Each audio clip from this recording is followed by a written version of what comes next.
Let's begin.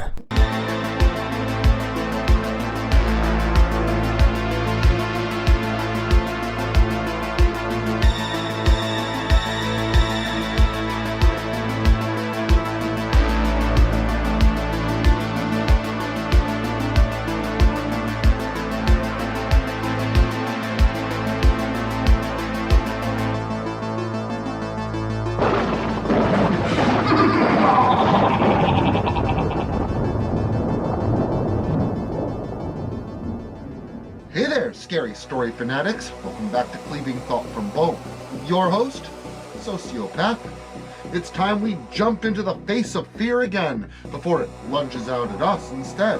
So get ready and get comfortable for a story that at least one person has a hard time forgetting. The Lurching Fear.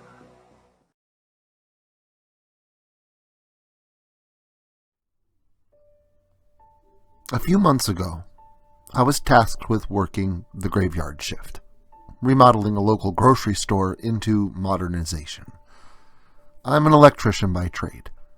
Not to say I don't know my way around most aspects of construction as a whole, but this field is not only where I shine, it's how I've made my living. As one would expect, not too many people jump at the chance to work third shift, especially construction. The hours are grueling, to say the least, and for those with families, it's not really all that easily fit into such a lifestyle. But for a single guy who loves the nightlife, I took my business rep up on the offer. Granted, I didn't really jump at the opportunity either, but 5 weeks of sitting on the bench, waiting for work, I was eager to get back out into the field, no matter what the hours. After all, bills wait for no one. Now, even though the hours are tough and getting acclimated was quite a challenge, working third shift isn't without its perks. Firstly, typically guys either get paid more or get paid for 1 hour that is not worked. This means an extra $1 an hour in pay in most circumstances, or having to pull a 7-hour shift at normal rate and getting paid for 8. This shift that I had been assigned to happened to be 4 10-hour nights, meaning each night was a grueling 9 hours, but paid me for 10. The second perk about this shift was the fringe benefit of working in a less demanding context, or even by oneself, meaning there was no one around to hound me every 2 seconds, yelling at me to get something done.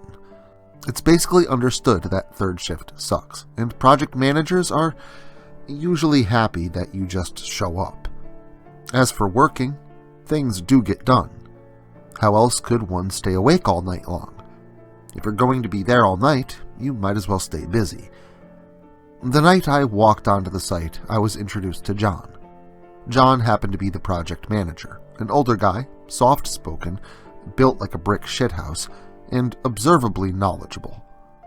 After proper introductions were in place, and an initial walkthrough of the job, John took me out behind the building and into the Connex. Apparently, my Connex specifically. Usually tradespeople will have to share a Connex with one another, mostly designated by trade and company, but considering I was the only electrician on board for the entire project, I was given a key to the Connex and informed that all materials needed would be in there. The only issue with this was the frequent walks out and around the building to gather materials. It not only wasted time, it was arduous due to the extreme cold of the season. So, after a few days, maybe a week, I was allotted permission to store the majority of materials in the stockroom, closer to areas where I'd be working. A few more days after that, I had enough materials inside that I wouldn't have to open up the Connex for a month or so. And for a while, everything was like clockwork. Shift begins, work through the night, shift ends, repeat. But around that time, that's when strange things began happening. The first night it happened, I was working by myself. Sure, there were others in the building, as it was unsafe to be on a job site alone, but all others were busy completing tasks at one end of the store, while I was working at the other end behind the pharmacy layout, hidden from sight. I will say that I'm pretty sure that there was no one around, as I was about 12 feet in the air on a scissor lift, running conduit to a freezer unit, ignoring most of the sounds below me. Hearing a strange, low sound, I looked down to find nothing. Scanning the area all around me, I saw more of the same. Shelves stocked with consumables, the vacant linoleum floor, the distant sounds of other crews working on their end of the store, but nothing to suggest any one thing or person that could have made that sound. Well, scissor lifts creak and moan with motion, at least the more used of them do. So at first, I attributed the low groaning to the aberrant noises demonstrated by most equipment of this kind. That was it. Nothing more than an ambiguous sound that could be easily dismissed. The only other odd instance I noted on that night was the weird markings in the lot, off to the side from where we all parked our vehicles, near to the porta-johns. It looked like the strangest set of footprints that I'd ever seen. I'll do my best to describe them, but the lack of features and uncadenced placement, an accurate analysis may elude me. The best way to describe them is large, round hole-like prints, spattered about in clusters, without any discernible meaning, yet either originating or moving towards the woods from the portable toilets. Honestly, anything could have made these marks, but there was no way at the time that I could draw a linear connection.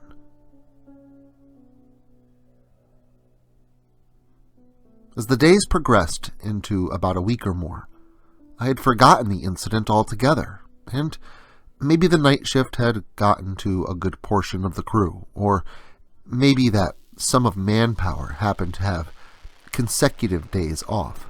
I'm not one to pry, so who the hell knows, but the lack of people, both store worker and construction labor alike, made me pause. However, for the majority of the week, I worked nearly side by side with those of other trades, all of us trying to satisfy a rush order for one of the store's departments, the butcher department, to be specific, if my memory serves me right. It usually does. But with all of us working in the back corner section, most of the lighting and power had been cut to the rest of the store. The areas not currently under renovation. Dark. Only that back corner area stretching to and through the front entryway was illuminated. About halfway into a late Wednesday night into Thursday morning shift, John, the super, asked me to repair a wall outlet in that front entryway. Apparently some dipshit had crushed the box into the sheetrock with a scissor lift or something, and because it was the main entry point to what was otherwise a fully functional store during daylight hours, it had to be done immediately. Dropping whatever it was I was doing at the time, I grabbed the pouch tools and light materials needed for a minor repair. It was honestly the drywall guy who had the biggest concern before morning, but still, I would have to finish my tasks before he could even begin, so I took a small pushcart with me and headed off alone towards the front of the store.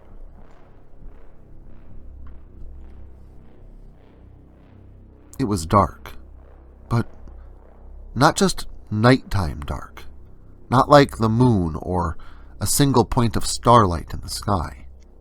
The kind of night where you can't see anything out a window unless you're right up against the glass. That's why her initial presence startled me. Jumping in place after hearing the sound of steps coming through the front entrance door just behind me, I calmed a bit upon spying what at first seemed like a perfectly normal, friendly, middle to older-aged woman. The store technically closed at 10 p.m. at that time, but up until then, and since renovation, The place is open 24/7. So, needless to say, this wasn't the first time a would-be customer had walked in through the front door with the intention of making a purchase, only to find a crew of construction personnel hard at work and nothing more. Hell, I've seen some people go as far as to grab a cart and go up and down the aisles gathering their groceries for the whole week, carts full, before one of us noticed them. The individual somehow not noticing that there is absolutely no one up front running the registers or the customer service desk, etc. I was about to inform the woman that the store was closed, but when I saw her face, I paused. The woman's face, frozen with terror and pale as a ghost, was enough of a sight to send a shudder of horror up my spine. That look of fear was so prominent that my mind automatically recoiled at being subjected to whatever sight that she'd been privy to. A moment passed before I was able to regain my composure, but as it did, the need to ask the woman if she was all right bubbled to the surface. "Outside, I need—" "Ma'am, the store's actually closed right now," I explained to her, confused of her intentions at first. "No, out in the parking lot. There, I saw—" The woman started and then paused, seeming as if she was never going to speak again. I finally asked her what it was that she saw. It just climbed up the wall." That response made no sense to me. There was no way anything was going to climb one of those walls, especially the wall out front. The first idea that came to mind is that maybe she'd seen a burglar or other such home invader climbing into an upstairs window of one of the houses on the other side of the street across the lot. But then she elaborated. This woman wove me a description beyond all others. A creature with a twistedly mournful face, frozen in a desperate scream of despair, yet silent as the grave. A body like an insect, like a spider with 4 legs, but clad in seemingly normal clothes down to the winter jacket.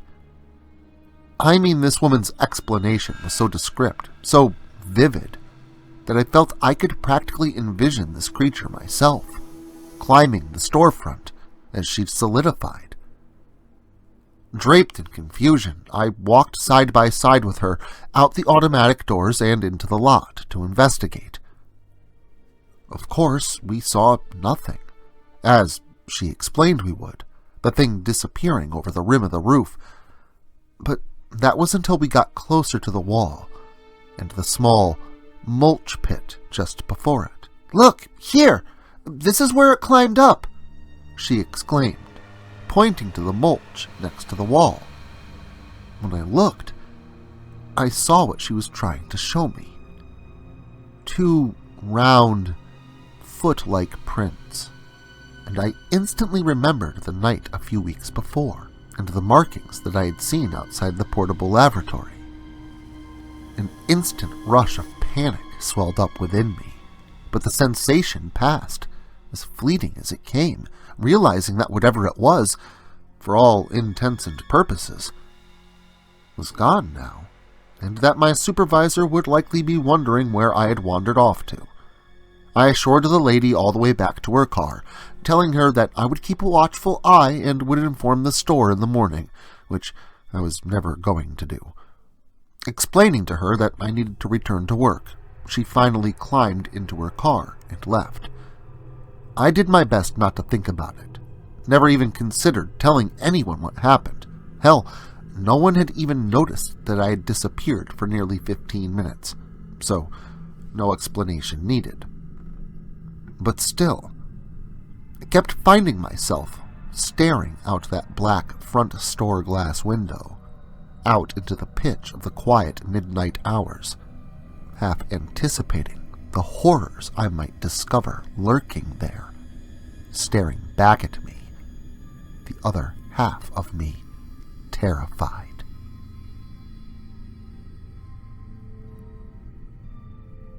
I saw nothing the rest of that night, but the mental images I had created were still strong in my mind the following night, and when I finally saw it, a small part of me was amazed at how accurately my mental description had been. It was late in the night, or early in the morning, depending on how you want to perceive it, and I was headed up into the pipes and ductwork above to run some wiring by the decking, within the confines of a small scissor lift. Temporary lighting had been strong, but more than enough dark spots were still present within such a large and cluttered space. Slowly ascending, my hard hat-covered head passed the first of the pipes and approached the top lip of a large heating duct. That's when this thing lunged out at me with a shriek, reaching for me with spindly arms that couldn't have been shorter than 4 feet long apiece. Jumping back in fright, away from the clutches of this thing, my hand let off the lever and, with a sudden stop and subsequent bounce, I was nearly tossed from the basket. And still, my gaze never broke sight with that thing's grotesque face. Those sunken eyes, mouth stretched open with a scream, left open in silence, nose bulbous and crooked, and the overall shape of its face looked stretched long and somewhat twisted.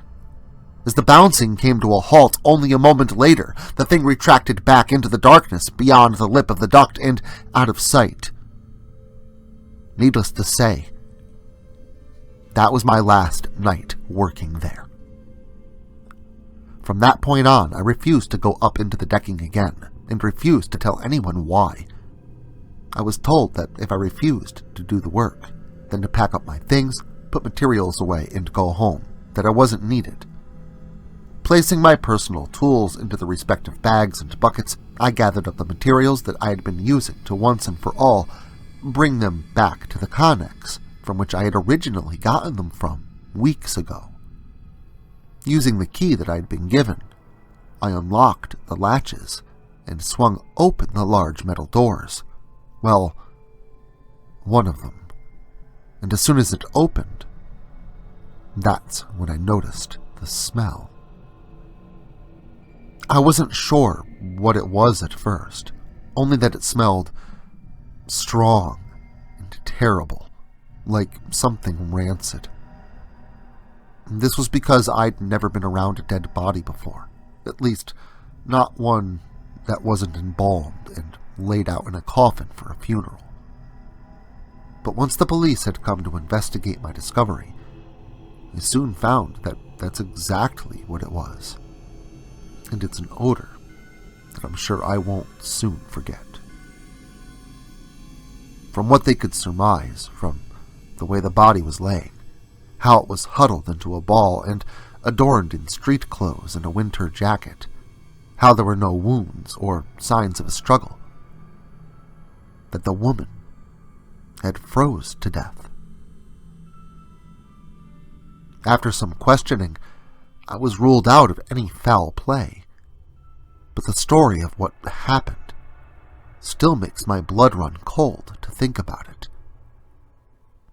I shut the door with such a loud bang, the last bang that she would ever really hear, along with the last sliver of any light, albeit moonlight. If I hadn't decided to take the materials inside, if I'd only opted to utilize the Connex nightly, this woman would still be alive. How could I have known that a homeless woman would crawl in there with the intentions of making an inconspicuous home for the night? The terror she must have experienced when realizing that I would not be coming back, or that this particular style of Connex is practically soundproof. It was me who inadvertently ended that poor soul's life, and I will never forget that sorrowful and twisted expression frozen on her face. So, if you're not in time to save them, run and never let anyone know that you were there. Then again, you may never be aware of what you're truly responsible for anyway. But it's my responsibility to give you gore galore next weekend. So until then, remember to like, share, subscribe, and turn on notifications so I can catch you all again next Saturday.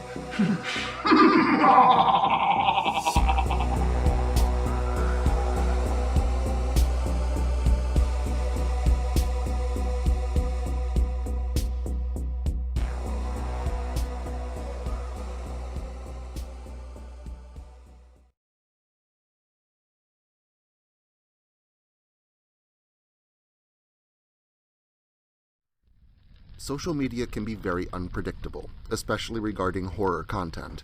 If this content gets removed, all new content will be simultaneously presented on various websites provided in the description to this video. Make sure to follow me in other digital spaces so that you never miss out on the terror.